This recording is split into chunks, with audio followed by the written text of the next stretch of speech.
Insight Quarterly Magazine Issue 35 January to March 2025. Compiled by an editor Justin Phillips, Akanksha Verma transcribed and printed by Mitra Jyothi in collaboration with Radio Udon subscription ₹100 yearly. Mitra Jyothi Digital Library. Mitra Jyothi, CA Site No, P22, 31st Main, 18th Cross, HSR Layout, Sector 1, behind NIFT College, Bangalore 560102. Phone, 080-22587623/25. Email, mj.tblibrary@gmail.com. Website www.mitrajyothi.org. Copyright notice. This book is reproduced in accessible format for people with bona fide print disabilities by Mitra Jyothi, CA Site No. P22, 18th Cross, 31st Main, Sector 1, HSR Layout, behind NIFT College, Bengaluru 560102. Phone No. 22587623/22587625, Country Code +91 Bengaluru Code 080, Email, mj.tblibrary@gmail.com, Website www.mitrajyothi.org. This book is created for distribution for the print disabled only and in accordance with the Marrakesh Treaty ratified by India on July 24, 2014 and Section 52, 1, ZB, of the Copyright Act, 1957. This accessible format production of the original publication is permitted to be used only by persons with print disabilities. Any further reproduction, distribution to any person without a print disability or any commercial use of this book is strictly prohibited and will be subject to legal action. Content: 1. Editorial. 2. Out and About. 3. Glancing through Braille. 4. My Journey in Psychology. 5. A Soldier in Each Household. 6. Pride Comes Before a Fall. 7. Is Ganga Really Self-Cleaning? 8. Kumbh Mela 2025. 9. Mitra Jyothi News January-March 2025. 10. Recipe. 11. Radio Udon News. 1. Editorial. Dear readers, what a ride this year has been. The human experience is often characterized by a delicate dance between our inner world and the external forces that buffet us. We strive for peace and growth within, yet are constantly navigating the unpredictable currents of life, personal challenges, societal shifts, and global uncertainties. In these times of external turbulence, the pursuit of spiritual growth becomes not just a desirable aspiration, but a vital anchor, a compass guiding us through the storm. Millions of people attended the Maha Kumbh Mela earlier this year and took a holy dip in the Ganges to wash away their sins.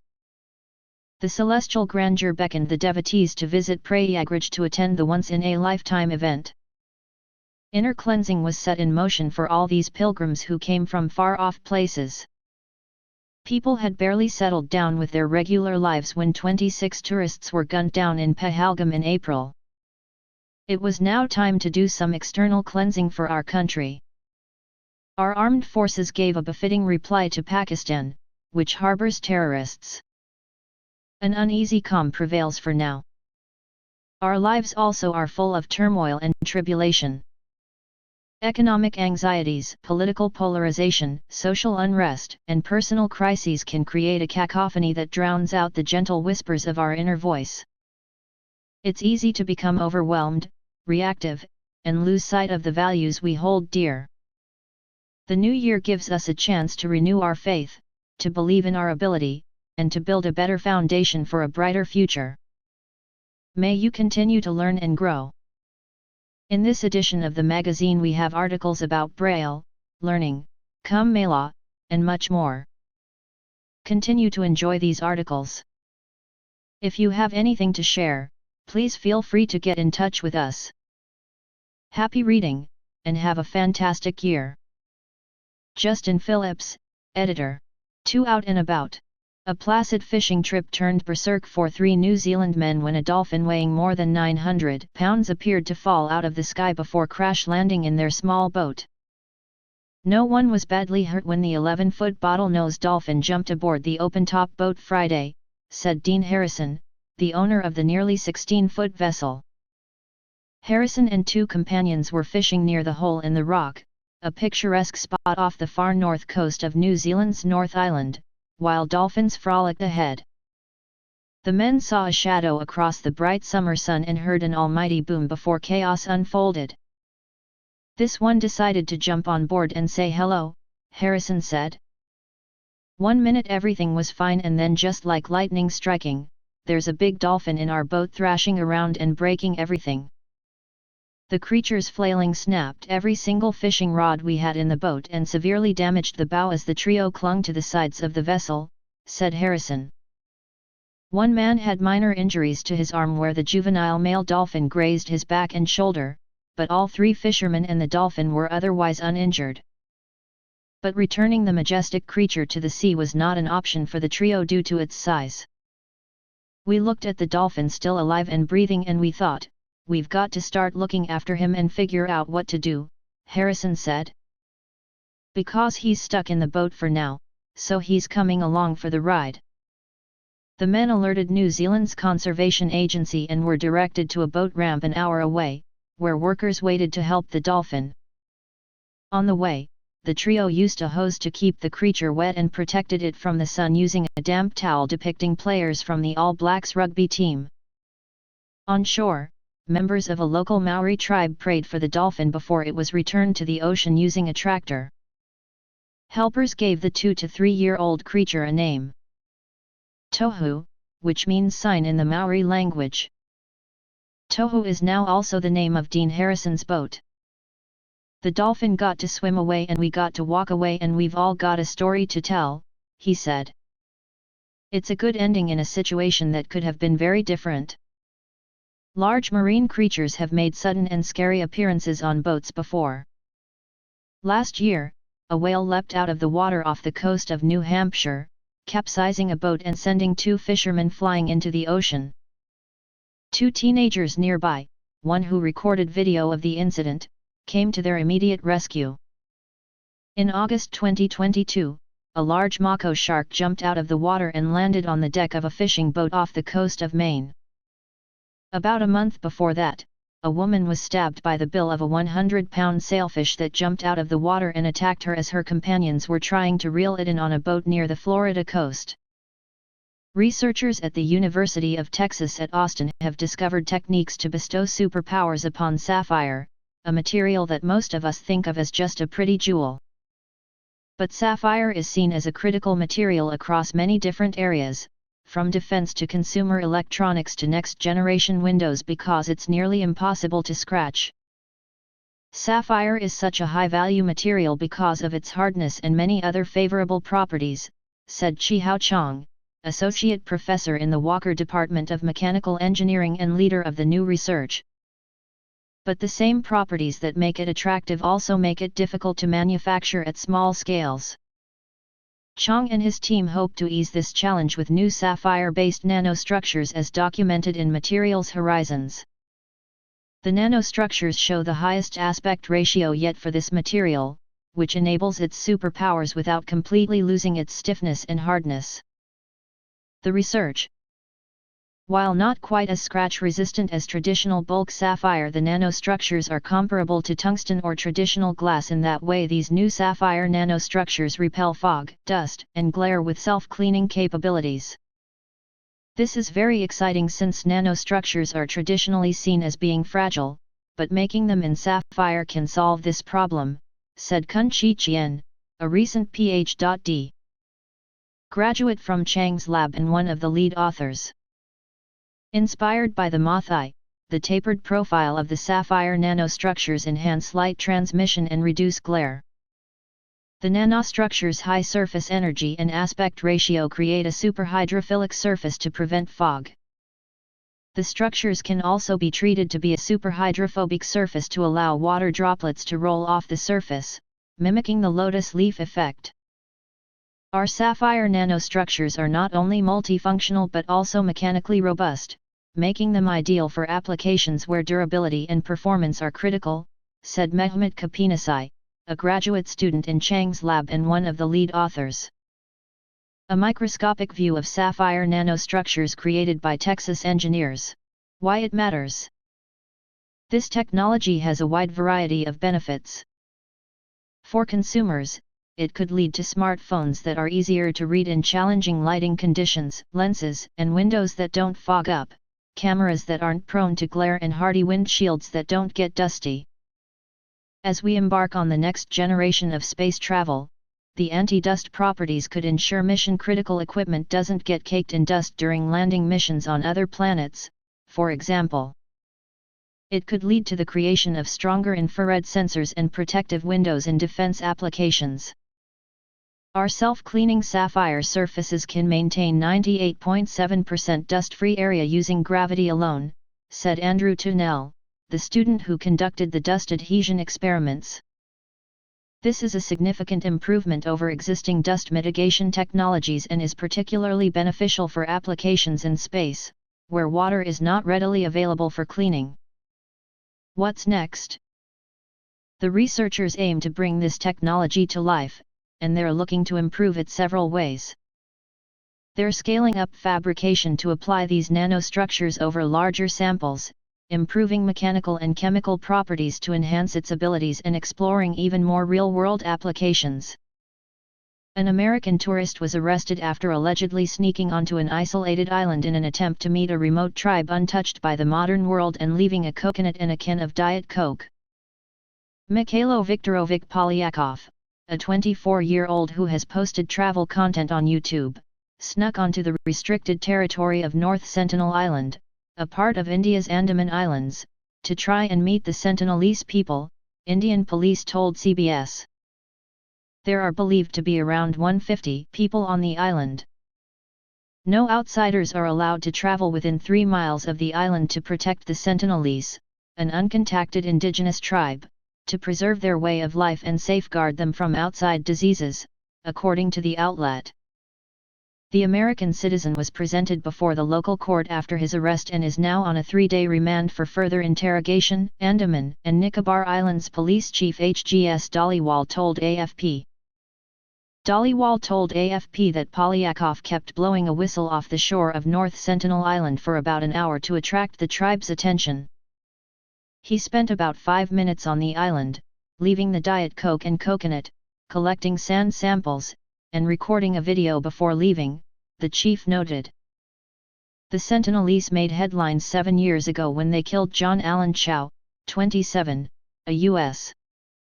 missionary who landed on the island illegally, CBS reported. Chow's body was not recovered and there was no investigation into his death because of the Indian law prohibiting anyone from visiting the island. Officials told CBS that he was apparently shot and killed by arrows. The charity Survival International called Polyakov's attempt to visit North Sentinel Island deeply disturbing. It beggars belief that someone could be that reckless and idiotic. This person's actions not only endangered his own life, they put the entire Sentinelese tribe at risk, Caroline Pierce, director of Survival International said in a statement. It's very well known by now that uncontacted peoples have no immunity to common outside diseases like flu or measles, which could completely wipe them out, Pierce continued. The European Space Agency yesterday successfully launched a first-of-a-kind satellite to weigh the world's forests, measure how much carbon they store, and monitor changes. Scientists hope the data will help refine climate models and track deforestation to support global targets to end forest loss by 2030. Lifted by a rocket off French Guiana, the biomass satellite uses a 12-meter radar antenna to penetrate dense forest canopies and directly measure woody biomass, like trunks, branches, and stems, where most forest carbon resides. The latest technology overcomes the limitations of previous satellites, which struggled to see beyond leafy surfaces. The satellite will produce annual maps over a 5-year mission, offering unprecedented insight into forest health and carbon storage. Forests, known as Earth's green lungs, absorb about 16 billion metric tons of carbon dioxide each year and emit half that amount, resulting in a net absorption of roughly 8 billion metric tons annually. Deforestation and degradation, however, release stored carbon back into the atmosphere, contributing to the warming climate. See an overview of the carbon cycle. A new study revealed chimpanzees drum with rhythm when they bang on tree trunks and share similarities with humans in their ability to hold a beat. The discovery, in one of the closest relatives to modern humans, sheds light on the evolutionary building blocks of music. The behavior is believed to be a form of long-distance communication, read study, and suggests the chimps employ different sequences depending on the social situation. Researchers who analyzed 11 communities of chimps across 6 populations and 2 subspecies found groups from separate regions of Africa produced different rhythms for the same context, suggesting the mammals independently developed their own methods of communication. The study also hints at a long-standing anthropological question. Despite being a common human experience, how and why humans produce music remains unclear. The study comes on the heels of a separate observation of an individual Californian seal named Ronan that can keep time via rhythmic beats. 3. Glancing through Braille. Introduction. When we think of people who stood as embodiments of success and proved to the world that the absence of any of the senses is not an obstacle to carving a niche for themselves, names like Louis Braille, Laura Bridgman, and Helen Keller come to mind.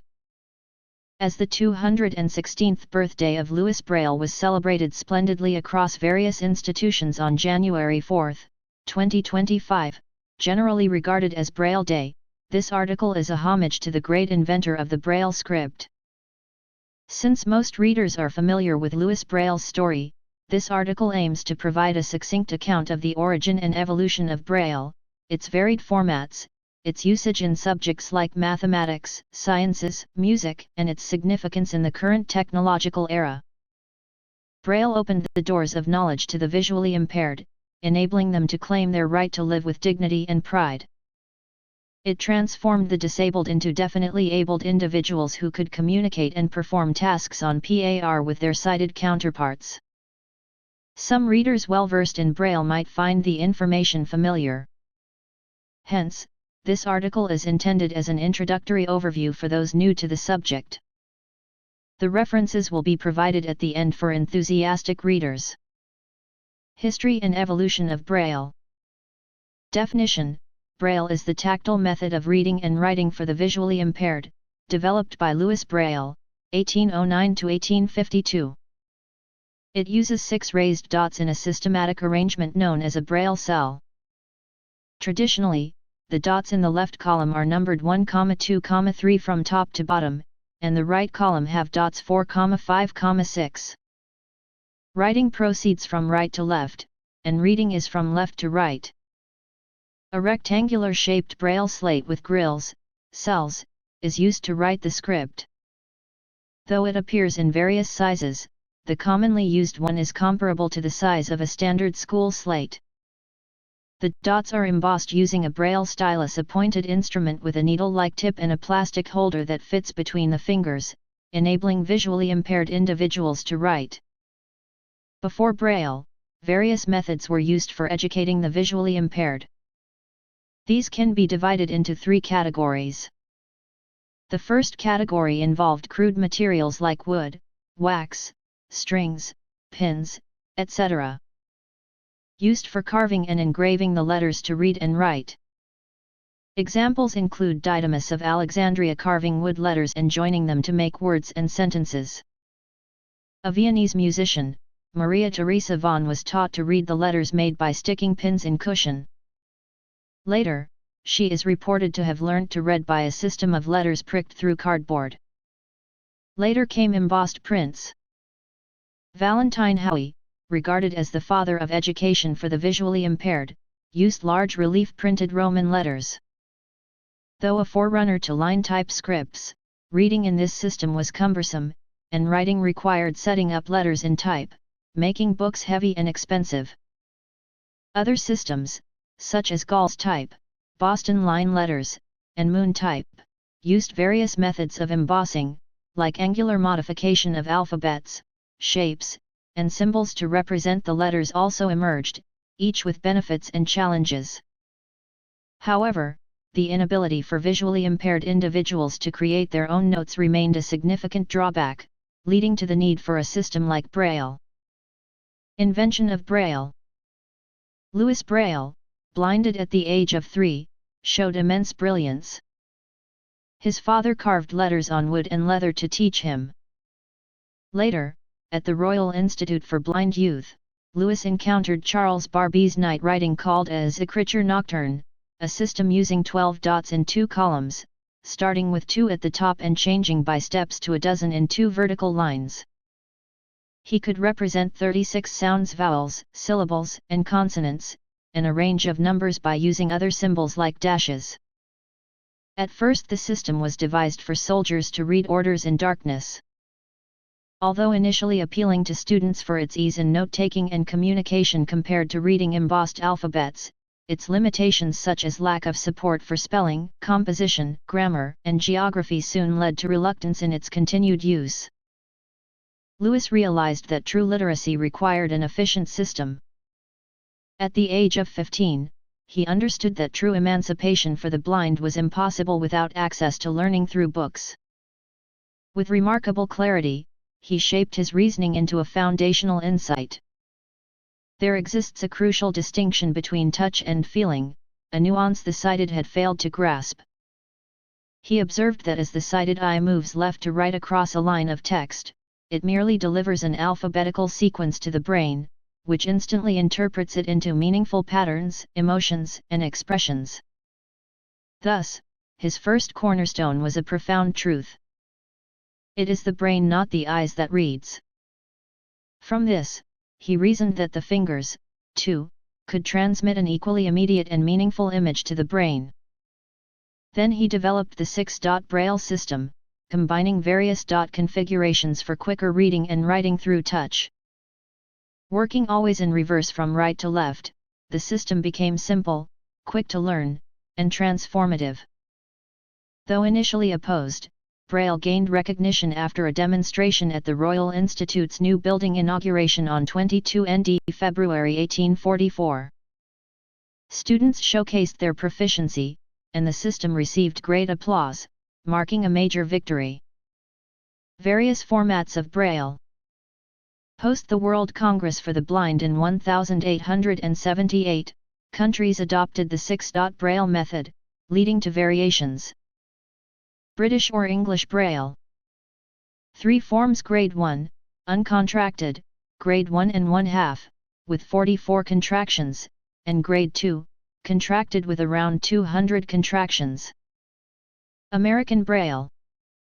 Developed by Joel W. Smith in 1878, was designed so that the letters used most frequently were represented with the fewest dots, making it much faster to write by stylus.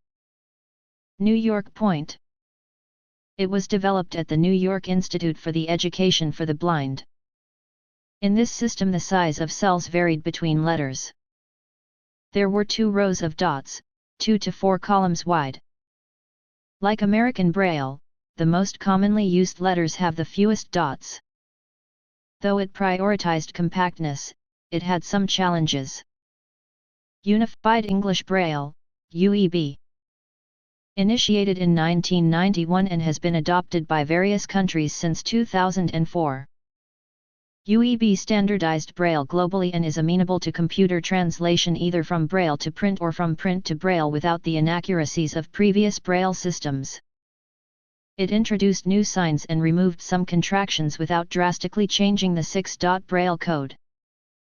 Adaptation of Braille in other languages. Germany initially created a variant but eventually reverted to French Braille after the 1878 Paris Congress. Missionary bodies pioneered Braille's adaptation to non-European languages like Arabic, Chinese, Japanese, and Indian languages. Braille in India. Introduced in 1887, multiple codes existed until Bharati Braille was standardized in 1951. Before Bharati Braille, there were at least 10 different codes like Tamil Braille by Miss Asquith and Indian Braille by Mr. Nikanth Rai.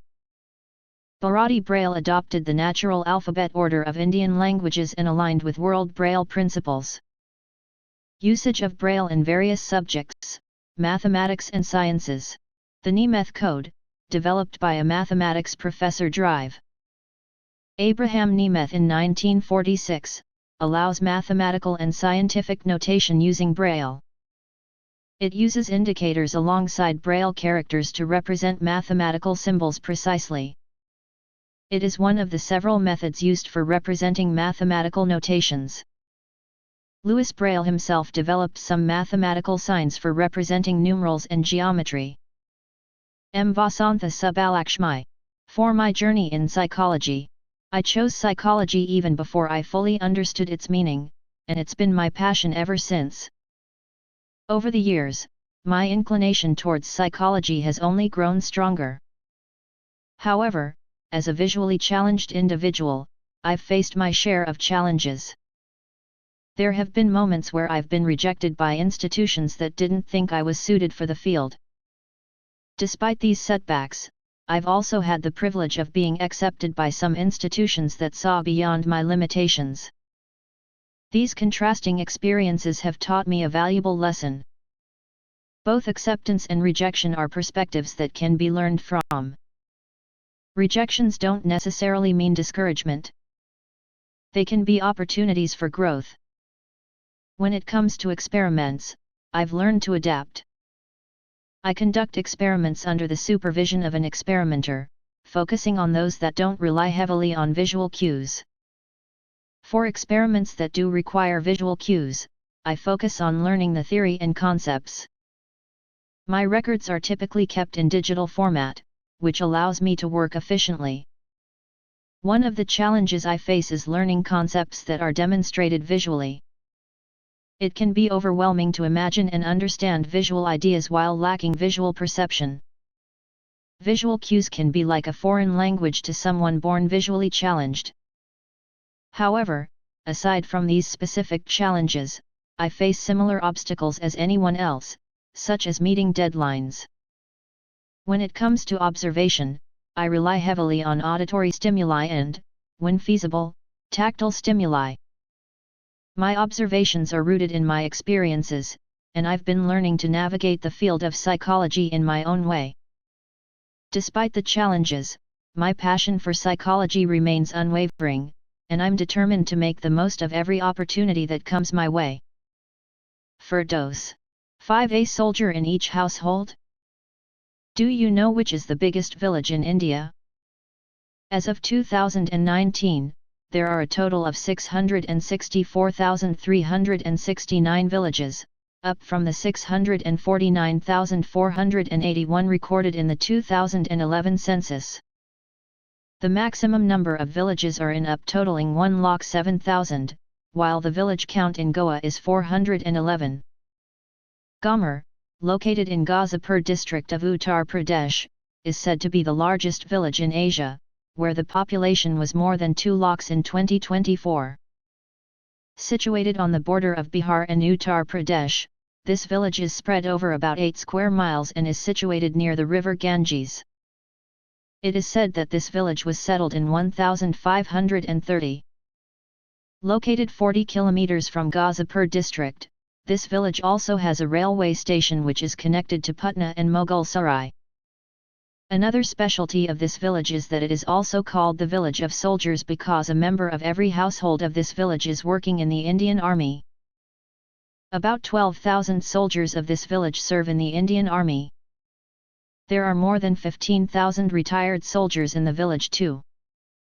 The soldiers of Gamer have played an important role in conflicts like the Indo-Pak Wars of 1965 and 1971, as well as the Kargil War.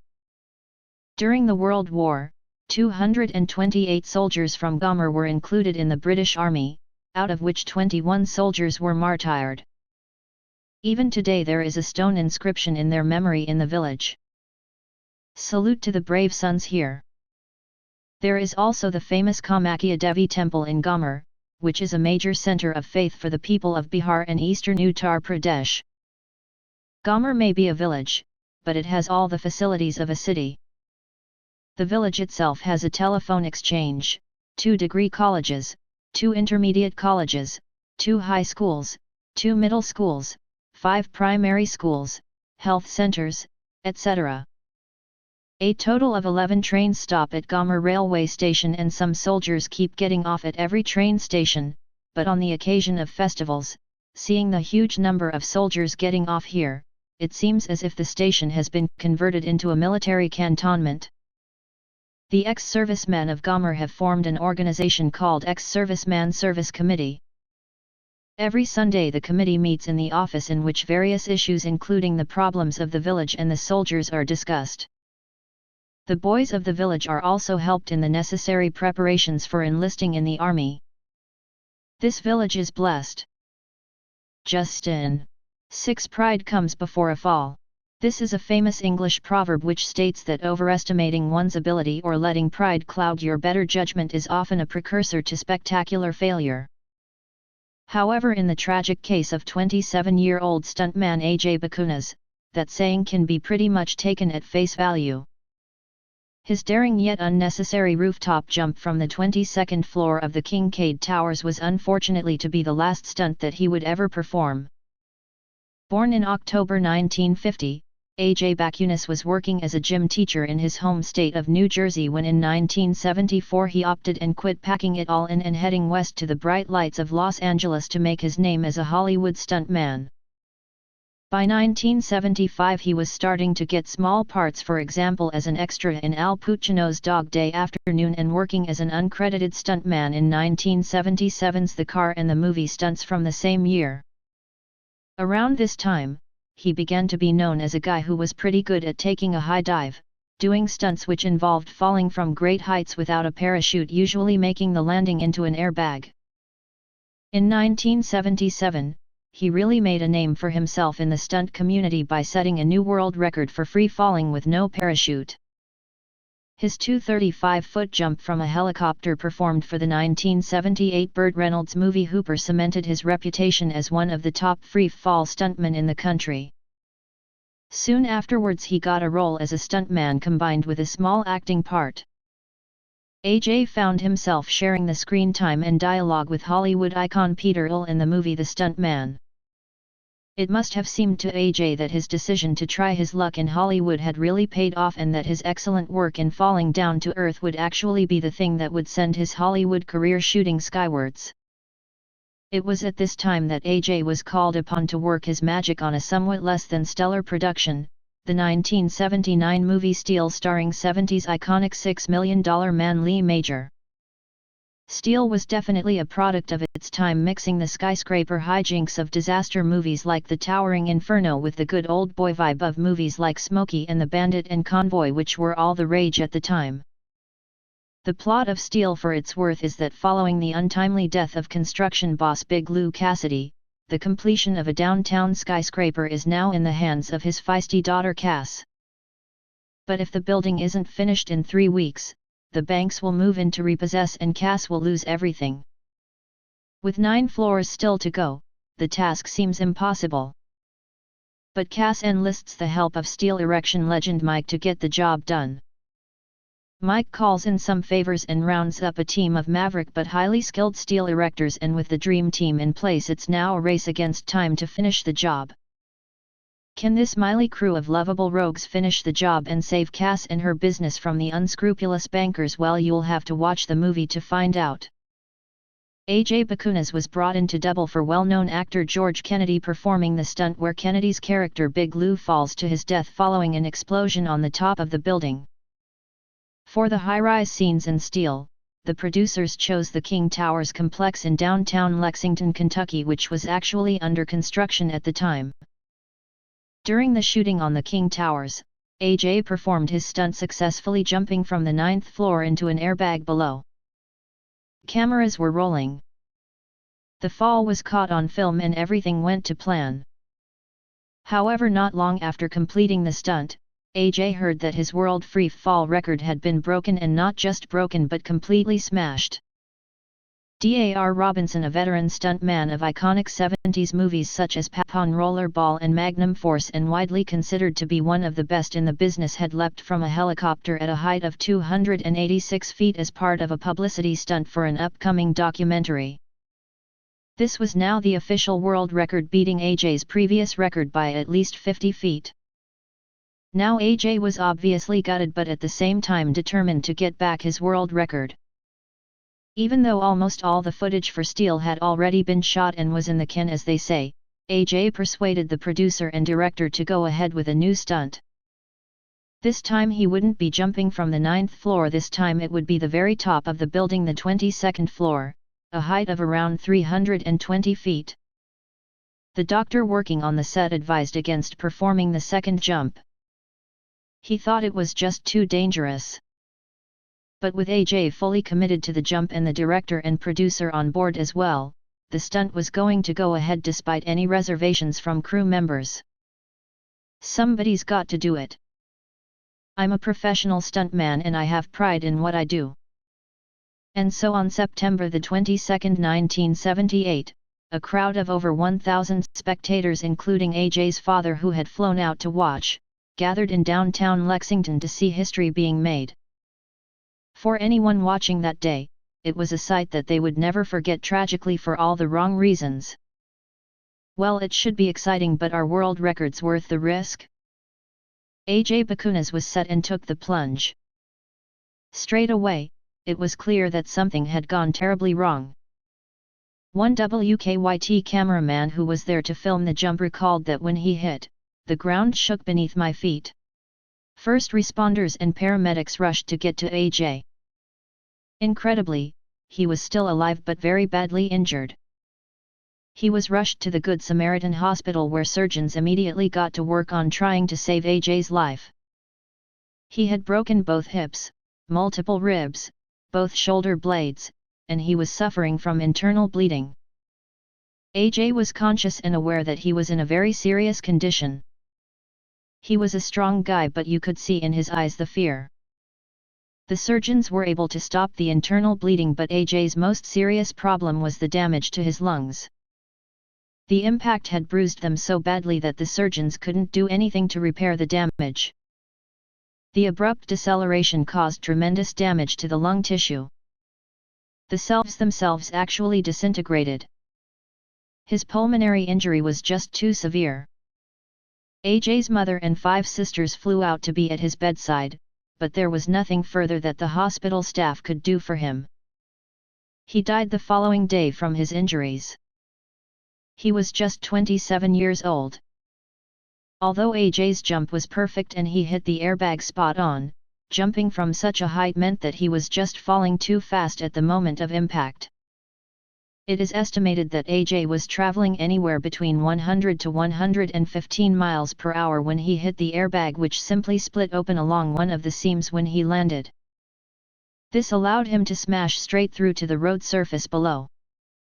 These kind of airbags are designed to vent air to slow the stuntman down and give him a cushioned landing, but AJ's bag simply wasn't up to handling a fall at that speed. The movie Steel was dedicated to the memory of AJ Bakunas, and somewhat surprisingly the film used the footage of the fatal jump in its final cut. Unfortunately, it was a flop at the box office and it failed to recoup its modest budget. 7. Is Gunga really self-cleaning? Here's what science says. In 1896, a British bacteriologist named Ernest Hankin stood on the banks of the Gunga, watching as locals filled clay pots with water. He hoped that the dreaded cholera outbreak would not occur under his watch. In his attempt to avert it, Hankin discovered something extraordinary. Water drawn from the river seemed to kill the pathogen within hours. In wells where the Gunga's water was not introduced, however, the bacteria flourished. Intrigued, Hankin conducted experiments, filtering and heating the water to determine what made it so inhospitable to cholera. He hypothesized that an unseen biological agent was at work. The notion that the Gunga River could retain its self-purifying properties defied conventional wisdom. Even as evidence mounted, the idea was dismissed as anecdotal, a quirk of the river's mythology rather than a function of science.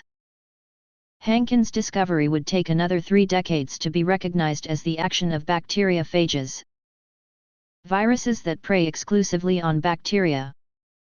It wasn't until the 21st century that modern research tools finally confirmed what Hankin had suspected. Several recent studies have mapped the prevalence of bacteriophages in the Ganga River, in water samples collected from Hardwar to Varanasi. These studies have found unusually high concentrations of phages targeting common pathogens of waterborne diseases.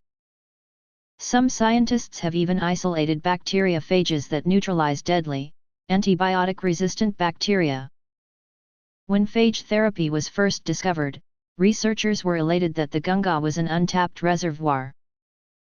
But bacteriophages exist only because its prey, the bacteria, is found in abundance. They would not exist without them. Simply put, the presence of bacteria-killing viruses is a symptom of bacterial pollution. It is not the sign of some potent power of the river. Further, the presence of bacteriophages is only a small part of the Ganga story. The secret of the river's antibacterial water lies in its unique geochemical properties. All about silicates. On the slopes of the Himalayas and in the waters of the Ganga and its tributaries, an invisible process unfolds. It was first articulated by Nobel laureate Harold Urey, who proposed a deceptively simple equation. CO2 reacts with calcium-bearing silicate rocks, forming limestone and releasing silicates. This reaction, playing out over geological time, acts as a planetary thermostat, drawing carbon dioxide from the air and locking it away in ocean sediments. This entrapment, called deep carbon burial, prevents the carbon from returning to the atmosphere, helping regulate atmospheric CO2 and global warming. Nowhere is this process more pronounced than in the Himalayas, where young, rapidly eroding rock faces provide an ideal surface for chemical weathering. Rain, made slightly acidic by atmospheric CO2, scrubs the mountain's flanks, washing sediments down the Ganga River and ultimately to the deep basins of the Bay of Bengal. There, carbon mineralizes and settles into long-term storage, part of a vast, slow-moving cycle that has regulated global temperatures for millions of years. In theory, this should be a stabilizing force. The amount of organic carbon buried in the Bengal Basin alone accounts for up to 20% of terrestrial organic carbon reaching oceanic sediments. But this process is not immune to disruption. Some climate scientists have turned their attention to what happens when pollution, deforestation, unchecked urbanization, and large and small dams interfere with the carbon reaction explained by Urey. The Ganga River's seemingly staid landscape is actually quite complex. The rocks and sediments that get carried down from the high Himalayas define its chemistry. In the highlands, calcium, magnesium, and bicarbonate dominate, pointing to carbonate weathering. But as the river descends, sodium, potassium, and excess bicarbonate take over, evidence of silicate weathering and inputs from alkaline soils and groundwater. The clays and sediments of each river are unique, and they entomb a variety of silicate-rich minerals. These minerals deter bacterial growth, killing them or reducing their reproduction. The river, along its course, deposits different silicate concentrations. The higher the concentration, the lower the bacterial counts. No longer a purifying force, a 2024 paper has found that the Ganga's dissolved silicon, DSI, and silicon isotopes build up in the river, but their potency reduces downstream, in the plains. At higher elevations, only some silicates bind with iron oxides and carbonates. When the river meets the Yamuna and the Gomti, more silicon gets added, from other rocks and river sands. At the place where the Gomti meets the Ganga, the silicate concentration reaches its maximum limit. As sewage gets dumped into the river, farm and industrial pollution builds up and much of the silicates get bound. By the time that the silicates reach the mid-Ganga, they're completely sequestered. Most get bound to organic molecules like bacteria or sewage. This would not have been the case in the pre-industrial era. As cities and industries have grown, Ganga's silicate potential has diminished. Instead of trapping CO2, it now combines with human waste. The Ganga River is no longer the self-cleansing force it once was. Its silicate-rich water, and less so, its myriad bot-like bacteriophages, are fading as the human stain deepens. Restoring the river isn't just a matter of environmental conservation or a public health imperative. It is critical that this ceaseless engine of carbon capture isn't lost to modern neglect. Pranayalal is a biochemist and natural history writer. He is the author of Indica, a deep natural history of the Indian subcontinent and invisible empire. The natural history of viruses. 8 Kumbh Mela 2025. The Kumbh Mela is a religious pilgrimage held every 12 years, rotating among 4 locations in India: Prayagraj, Uttar Pradesh; Haridwar, Uttarakhand; Ujjain, Madhya Pradesh; and Nashik Trimbakeshwar, Maharashtra. Makh Mela is an annual event held at Prayagraj during the month of Makh, days between January and February. An Ard Kumbh Mela, Half Kumbh Mela, is held every 6 years at Haridwar and Prayagraj. The Maha Kumbh Mela is often described as the Kumbh Mela that occurs after 12 Purna Kumbh Melas, which would theoretically be every 144 years, specifically at Prayagraj. The Kumbh Mela follows a 12-year cycle based on the celestial positions of the Sun, Moon, and Jupiter. The 2025 Maha Kumbh at Prayagraj is especially rare, occurring once every 144 years. This unique alignment made it an exceptionally auspicious time for prayers and rituals. From the day Kumbh Mela started, while bathing every day, I was imagining as if I was taking bath in the Sangam. I knew this Maha Kumbh Mela comes once in 144 years. This had come in my lifetime. I never expected that I could go to Kumbh Mela and take a dip in the river. The great event was almost coming to an end. One day, one of my friends called me and announced that they were going to come. He said if I was willing, they would take me along with them. I checked with my daughter. She flatly refused it. She was worried about me as there were huge crowds and there had been a stampede in Delhi and Prayagraj also. I requested my husband. He agreed on the spot. I was very happy. I confirmed my availability. They booked a flight from Bangalore to Delhi. Delhi to Prayagraj was to be by train.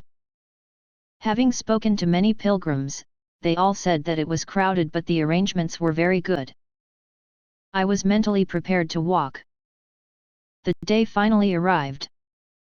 Prayed to God to take care of everything. My family, who were worried about my trip, cautioned me again and again. Fake news was making people worried. Media always spreads negative news. We flew to Delhi. We were planning to book a cab. A person guided very nicely to the taxi. He showed the mobile Uber screen. Airport to railway station showed 850 as the price. We thought he is taking us to the Uber counter. He took our luggage and started to run. With no other go, we followed him. He put us into some taxi and took commission. We felt bad, we have been cheated.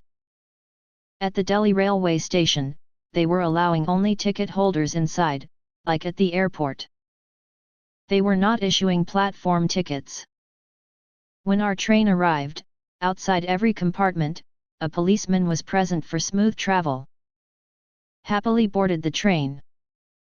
Before we left for the trip, there were rumors saying that trains would not go to Prayagraj, and that they were being terminated one station prior. When we connected to our host, they said not to follow news or social media. Come here. We have taken care of everything. Our train reached Prayagraj 2.5 hours late. We felt great relief, surprise, and happiness when we got down. Our host sent a policeman, helper, and driver who were all waiting for us. They received us and took us to their home. They told us that Brahma Muhurtam was very auspicious and to get ready. They wanted to take us for bath early morning at 3 a.m. Within no time, we got ready. Vehicles were not allowed in the Samgam area. Our host had a vehicle pass. With police escort, we went to the ghat directly and took bath at Brahma Muhurtham. Even at that time of the day, people were taking bath in huge numbers. By the blessings of God, we took bath at the Sangam. I was overjoyed. Even though it was crowded, government arrangements were too good. Even though the city is very small, arrangements were very efficient. The city was very clean. Toilets also were very clean. After bath, for dress changing, they made box-type rooms.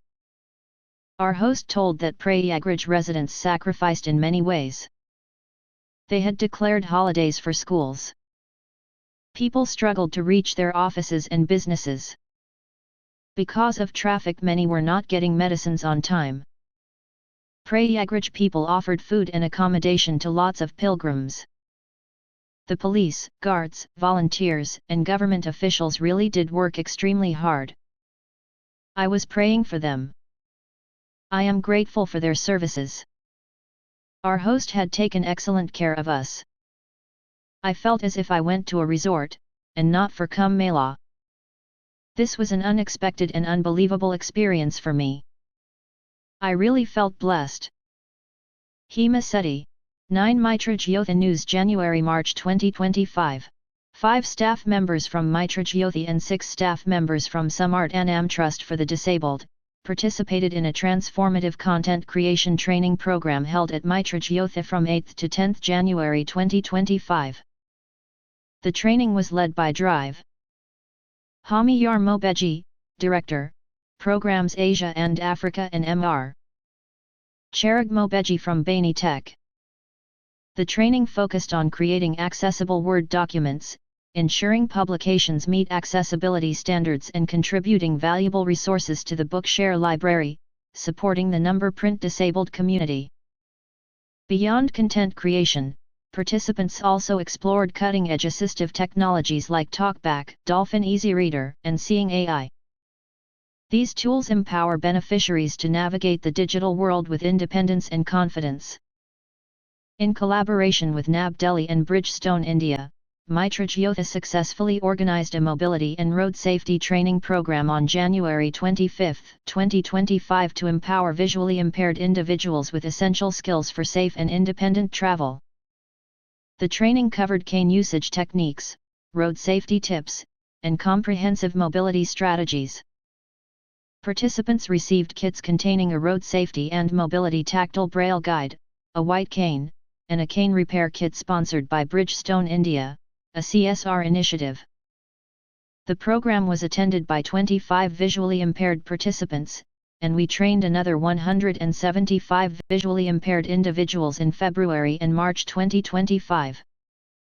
On 7th and February 8, 2025, E.K. Kadamore Foundation for Education and Health hosted its second World Conference on Blindness at the Wipro campus, Bengaluru, a groundbreaking event focused on transforming education for visually impaired individuals.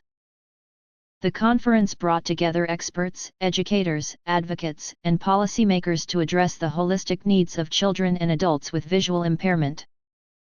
Our founder and managing trustee, Ms.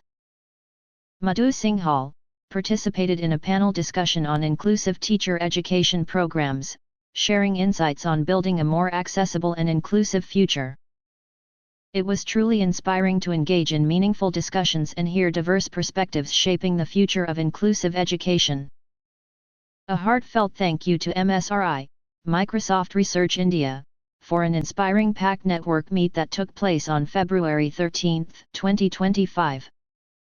It was an incredible experience to witness thought leaders, innovators, and change makers come together to explore inclusive AI. Empowering communities through education, healthcare and accessibility.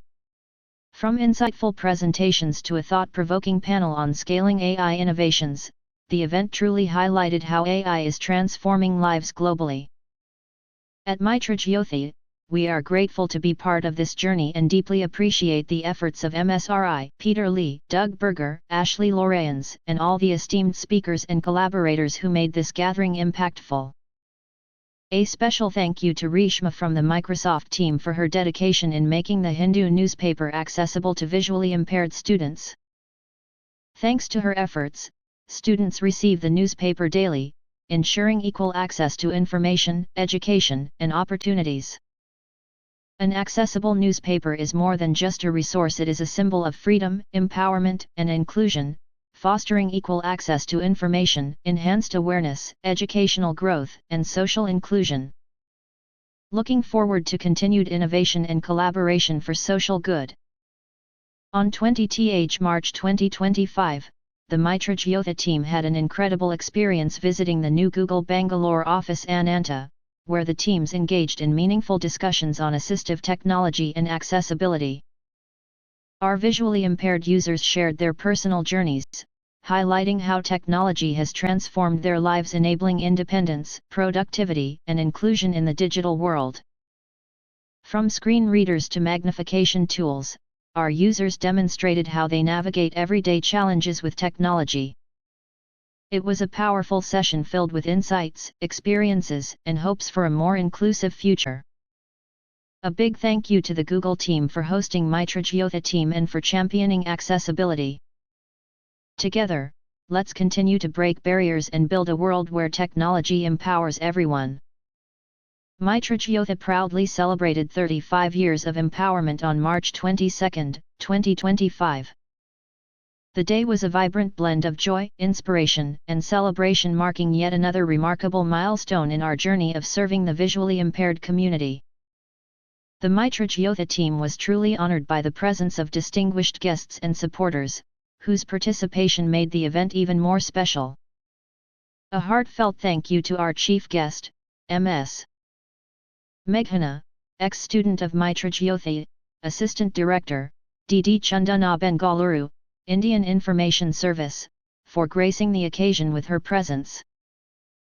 A highlight of the day was the felicitation ceremony, where Mitra Jyothi honored the incredible volunteers, the true backbone of Mitra Jyothi. Their dedication and service continue to inspire us every day. Adding to the sense of achievement, Mitra Jyothi proudly distributed certificates to the 58th batch of digital literacy students. Each certificate symbolized more than just course completion, it represented progress towards digital empowerment and a better quality of life. The cultural program was a true showstopper, featuring mesmerizing music and captivating dance performances by our talented students, leaving the audience inspired and moved. Our heartfelt gratitude goes out to our trustees, sponsors, volunteers, and well-wishers. Their unwavering support has been instrumental in fueling Mitra Jyothi's mission. Their belief in Mitra Jyothi's cause continues to drive us toward creating a more inclusive, empowered world. Here's to many more years of breaking barriers, spreading hope, and transforming lives. Together, we make a difference. Mitra Jyothi is delighted to share that Ms. Madhu Singhal, Mr. Amar Jain, students Chirag, Dominic, and Pushpa, trainers Meghana and Deekshith, along with Mitra Jyothi's extended family members Justin and Shruti, were featured in an advertisement filmed on March 28, 2025. Britannia introduces Britannia AI, a multimodal AI voice assistant on indoor navigation powered by Google Gemini, designed to help indoor navigation for visually impaired individuals. They were able to shop with complete confidence at More Supermarket, Ramamurthy Nagar. 10 recipe, Paneer Burji high protein recipe. Ingredients, serves 2. Paneer, cottage cheese, 200 grams, rich in protein. Onion 1 medium, finely chopped. Tomato 1 medium, finely chopped. Green chili 1, optional, chopped. Ginger garlic paste 1 teaspoon. Turmeric powder 1/4 teaspoon. Red chili powder 1/2 teaspoon. Garam masala 1/2 teaspoon. Cumin seeds 1/2 teaspoon. Salt to taste. Oil or ghee 1 tablespoon. Ghee adds flavor and healthy fats. Fresh coriander chopped. For garnish, optional, add some boiled green peas or crumbled tofu for extra protein. Instructions. Prepare paneer. Crumble the paneer using your hands or a fork. Set aside. Sauté aromatics, heat oil or ghee in a pan. Add cumin seeds and let them crackle. Add chopped onions. Sauté till golden brown. Add ginger garlic paste and green chili. Cook for a minute. Cook tomatoes and spices. Add chopped tomatoes. Cook until soft and mushy. Add turmeric, red chili powder, and salt. Mix well. Cook until oil starts to separate. Add crumbled paneer. Add the crumbled paneer and mix gently. Cook for 2-3 minutes on medium heat. Don't overcook, keeps it soft. Sprinkle garam masala and give it a final mix. Garnish and serve. Turn off the heat and garnish with fresh coriander. Serve hot with roti, paratha, or even as a stuffing in a multi-grain wrap. 11 Radio Udon News. Purple Runway of Dreams. Radio Udon's historic fashion show for the visually impaired. In a groundbreaking celebration of inclusion, self-expression, and empowerment, Radio Udon organized the Purple Runway of Dreams, India's first national fashion show exclusively for visually impaired individuals. Held in February 2025 in Panchkula, the event marked a historic milestone in the disability rights movement, not just in India but globally. A bold step toward inclusion. Radio Udon, a platform led by persons with disabilities, has long been a champion for inclusion and accessibility. This fashion show was a powerful statement and assertion that beauty, style, and confidence are not confined to sight. By providing visually impaired individuals with a platform to showcase their talent and personality, Radio Udon redefined the conventional standards of fashion. Redefining the runway. Participants from across the country came together to walk the runway with pride and purpose. They were categorized into segments based on levels of visual impairment: low vision and totally blind, across both male and female categories. The garments were specially designed to highlight not only aesthetic appeal but also tactile comfort and functionality, creating a unique sensory experience for both the models and the audience.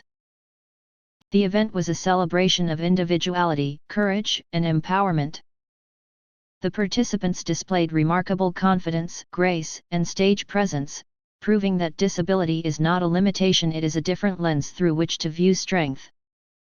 Why this matters? This fashion show was far more than a display of clothes or a cultural event. It was a public declaration that persons with disabilities, especially those who are blind or visually impaired, deserve to be seen, heard, and celebrated.